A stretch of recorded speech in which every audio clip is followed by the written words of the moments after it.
Your ChatGPT history might be more revealing than your search history, but not for the reason people think. It is not because people are asking strange questions. It is because their questions slowly change. They start by asking for facts, then they ask for help, then they ask for judgment, then they ask about themselves. And by the final level, they are not really using ChatGPT as a tool anymore. They are using it as a private room. That is the part most people miss. So in this video, I want to show you the 5 levels of what people tell ChatGPT. Level 1 looks harmless. Level 5 is the one that explains where AI is actually going next. Level 1 is facts. This is where almost everyone starts because it feels safe. What does this word mean? Summarize this article. Explain this like I'm 5. How do I cook rice? At this level, ChatGPT looks like a better search engine. No emotional risk, no confession, no real exposure. But underneath, the first habit is forming. You're learning that you can ask without embarrassment. You can say, I still do not get it, and nothing awkward happens. Because once people get comfortable asking AI for information, they start asking it for something more valuable. They start asking it to remove friction. Level 2 is tasks. This is when ChatGPT becomes less like a search engine and more like a worker. Write an email, fix a resume, plan a trip, debug code, turn messy notes into something organized. At level 2, people think they are outsourcing work. What they are really outsourcing is resistance. The hesitation, the awkwardness, the messy first version. And once AI helps with that, the relationship changes again. Because after it helps you make something, you naturally ask a more dangerous question. Is this any good? Level 3 is taste. People stop asking, can you do this? And start asking, is this good? That is not a small shift. Now you are asking for judgment. Does this sound desperate?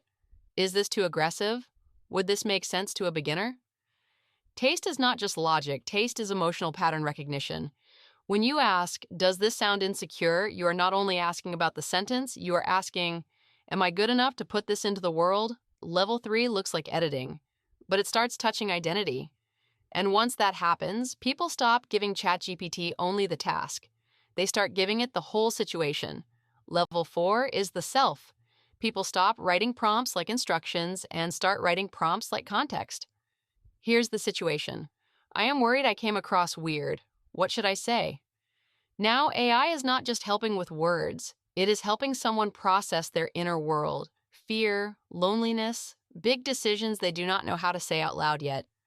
Whether ChatGPT gives the perfect answer is almost secondary. The person is trying to understand themselves. And ChatGPT does not interrupt, does not get impatient, does not say, we already talked about this. So people type the full version, the version that would feel like too much in a group chat. Level 5 is the unsaid.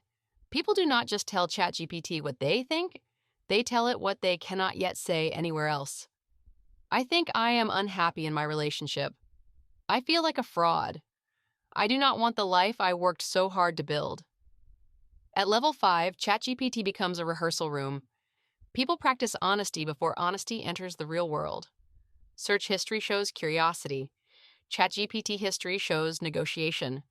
The negotiation between who you are, who you pretend to be, and what you are finally willing to say out loud.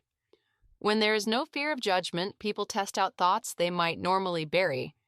And once you see it this way, something uncomfortable becomes obvious. A private room is still a room.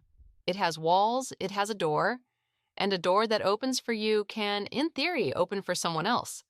Because in the deeper levels, ChatGPT is not just holding your questions. It is holding your rehearsal, your unsent messages, your unfinished honesty. None of that lives only in your head anymore. It lives on a server, which means it can be requested, reviewed, subpoenaed, retained past the day you thought you deleted it. Not because anyone is watching you specifically, because the room was never built to be only yours. Nobody thinks about servers at level 5. They are thinking about relief, but the two are connected. The more honest you get, the more there is to expose. So the real question is not whether you should stop being honest with AI. You should not. That honesty is useful. Sometimes it is the only place people have it. The real question is what happens to that honesty after you type it. That is the gap Eliphas closes. Before anything you write ever reaches ChatGPT, Claude, Gemini, or any other model, Elephas strips your name, your email, your identifying details right there on your Mac. The model only ever sees the version with those pieces removed. When the answer comes back, it is put together again locally on your device. Paired with zero data retention, your words do not train a model. They do not sit on a server waiting for a subpoena. They do not pass through a reviewer's screen, and it is not a paid-only feature. It is on every Elephas plan, including the free one. So the question is not just what are people telling ChatGPT, it is what should happen to the room once you are done talking.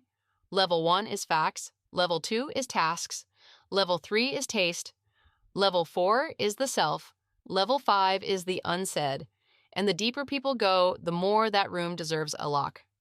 Elephas starts at $19 a month, with a free trial so you can see the redaction for yourself before you decide to trust it.